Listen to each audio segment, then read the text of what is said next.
Expense ratio ವೆಚ್ಚದ ಅನುಪಾತ ಎಂದರೇನು? ಎಕ್ಸ್ಪೆನ್ಸ್ ರೇಷ್ಯೋ ವೆಚ್ಚದ ಅನುಪಾತ. ಮ್ಯೂಚುವಲ್ ಫಂಡ್ ಅಥವಾ ಎಕ್ಸ್ಚೇಂಜ್ ಟ್ರೇಡೆಡ್ ಫಂಡ್ ತನ್ನ ಆಪರೇಟಿಂಗ್ ಎಕ್ಸ್ಪೆನ್ಸ್, ತನ್ನ ಕಾರ್ಯಾಚರಣಾ ವೆಚ್ಚಗಳನ್ನು ನಿರ್ವಹಿಸಲು ಹೂಡಿಕೆದಾರರ ಒಟ್ಟು ನಿಧಿಯ ಶೇಕಡಾವಾರು ಆಧಾರದ ಮೇಲೆ ವಿಧಿಸುವ ವಾರ್ಷಿಕ ಶುಲ್ಕ. ನಿಧಿಯ ಸರಿಯಾದ ಕಾರ್ಯನಿರ್ವಹಣೆ ಮತ್ತು ನಿಯಮಗಳ ಪಾಲನೆ ಖಚಿತಪಡಿಸಿಕೊಳ್ಳುವ ಜೊತೆಗೆ ಫಂಡ್ಗೆ ಸಂಬಂಧಿಸಿದ ವೆಚ್ಚಗಳನ್ನು ಸರಿದೂಗಿಸುವುದು ಇದರ ಮುಖ್ಯ ಉದ್ದೇಶ. ಈ ವೆಚ್ಚದ ಅನುಪಾತವು ವಿವಿಧ ವೆಚ್ಚಗಳು, ನಿರ್ವಹಣಾ ವೆಚ್ಚಗಳು, ಪ್ರಚಾರ ಮತ್ತು ಆಡಳಿತಾತ್ಮಕ ವೆಚ್ಚಗಳನ್ನು ಒಳಗೊಂಡಿರುತ್ತವೆ. ಪ್ರತಿಯೊಬ್ಬ ಹೂಡಿಕೆದಾರರ ವೆಚ್ಚಗಳನ್ನು ಅವರ ಆದಾಯದಿಂದ ಅಂದರೆ ರಿಟರ್ನ್ಸಿಂದ ಸ್ವಯಂಚಾಲಿತವಾಗಿ ಕಡಿತಗೊಳಿಸಲಾಗ್ತದೆ. ದೀರ್ಘಕಾಲೀನ ಹೂಡಿಕೆದಾರರಿಗೆ ಇದು ಅತ್ಯಂತ ಪ್ರಮುಖವಾಗಿದೆ, ಏಕೆಂದರೆ ಚಕ್ರ ಬಡ್ಡಿಯ ಪ್ರಭಾವದಿಂದಾಗಿ ವೆಚ್ಚದಲ್ಲಿನ ಸಣ್ಣ ವ್ಯತ್ಯಾಸವೂ ಸಹ ಒಟ್ಟಾರೆ ಆದಾಯದ ಮೇಲೆ ಭಾರಿ ಪರಿಣಾಮ ಬೀರಬಹುದು. ವೆಚ್ಚದ ಅನುಪಾತ ಅಂದರೆ ಮ್ಯೂಚುವಲ್ ಫಂಡ್ ಅಥವಾ ETF ಕಾರ್ಯಾಚರಣೆ ವೆಚ್ಚಗಳನ್ನು ಸರಿದೂಗಿಸಲು ಮತ್ತು ನಿಯಂತ್ರಕ ನಿಯಮಗಳನ್ನು ಪಾಲಿಸಲು ವಿಧಿಸುವ ವಾರ್ಷಿಕ ಶುಲ್ಕ. ನಿರ್ವಹಣಾ ಶುಲ್ಕಗಳು, ಆಡಳಿತಾತ್ಮಕ ವೆಚ್ಚಗಳು, ವಿತರಣೆ ಮತ್ತು ಮಾರ್ಕೆಟಿಂಗ್ ವೆಚ್ಚಗಳು ಮತ್ತು ಇತರ ವಿವಿಧ ವೆಚ್ಚಗಳು. ವೆಚ್ಚದ ಅನುಪಾತದ ಸೂತ್ರ: ಒಟ್ಟು ಫಂಡ್ ವೆಚ್ಚಗಳು ಭಾಗಿಸಿ ನಿರ್ವಹಣೆಯಲ್ಲಿರುವ ಒಟ್ಟು ಆಸ್ತಿ ಇಂಟು 100. ಇಂಗ್ಲೀಷ್ ಭಾಷೆಯಲ್ಲಿ ಟೋಟಲ್ ಫಂಡ್ ಕಾಸ್ಟ್ ಅಂದರೆ expenses into 100 divided by assets under management. ಇದು ಹೂಡಿಕೆದಾರರ ಆದಾಯದ ಮೇಲೆ ನಕಾರಾತ್ಮಕ ಪರಿಣಾಮ ಬೀರುತ್ತದೆ. ವಿಶೇಷವಾಗಿ ದೀರ್ಘಕಾಲಿಕ ಹೂಡಿಕೆಗಳು ಮತ್ತು ಸಕ್ರಿಯ ಫಂಡ್ಗಳು, ಆಕ್ಟಿವ್ ಫಂಡ್ಸ್ ಮೇಲೆ ಇದು ಸಣ್ಣ ವ್ಯತ್ಯಾಸಗಳನ್ನು ದೊಡ್ಡದಾಗಿ ಪರಿಣಮಿಸುವಂತೆ ಮಾಡ್ತದೆ. ಈಗ ವೆಚ್ಚದ ಅನುಪಾತದ ವಿವರಣೆಯನ್ನು ಕೊಡ್ತೀನಿ, ಕೇಳಿ.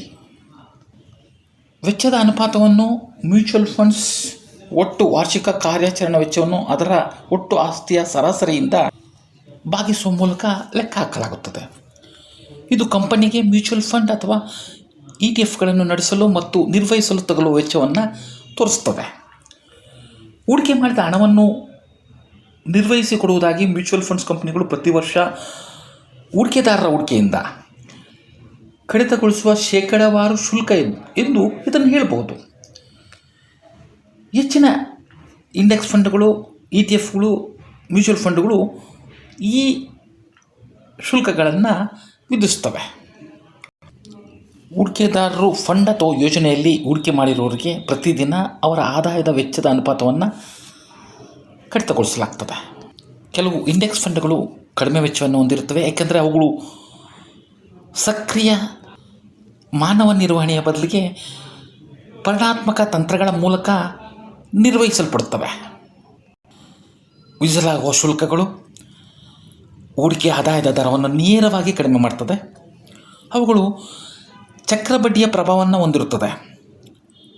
ಹೆಚ್ಚಿನ ವೆಚ್ಚದ ಅನುಪಾತ ಎಂದರೆ ಆದಾಯದಿಂದ ಹೆಚ್ಚಿನ ಕಡಿತ ಎಂದರ್ಥ. ಇದು ಹೂಡಿಕೆದಾರರಿಗೆ ಕಡಿಮೆ ಆದಾಯವನ್ನು ನೀಡುತ್ತದೆ. ಮತ್ತೊಂದೆಡೆ ಒಂದು ಫಂಡ್ ಅಥವಾ ETF ಕಡಿಮೆ ವೆಚ್ಚದ ಅನುಪಾತವನ್ನು ಹೊಂದಿದೆ ಅಂದರೆ ಅದು ಹೂಡಿಕೆದಾರರಿಗೆ ಹೆಚ್ಚಿನ ಆದಾಯವನ್ನು ನೀಡಲು ಅನುಮತಿಸುತ್ತದೆ.